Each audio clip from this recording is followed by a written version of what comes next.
Please. అరే అరే గొల్లిగా please రా. చూడండి ఆడి కోపం, ఆడి కోపం.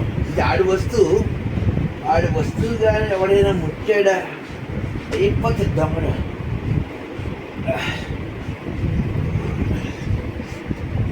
బొంలోకి దండు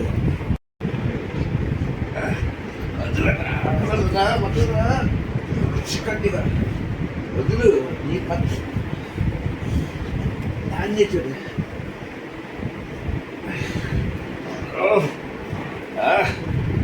గోల్డీ గారి పంతం. తన వస్తువు ఎవడైనా తీసుకున్నట్టయితే ఆ వస్తువు గురించి ఎంతటికైనా పోరాడతాడు మా గోల్డీ గారు. మా గోల్డీ గారి బలం చూడండి, పంతం.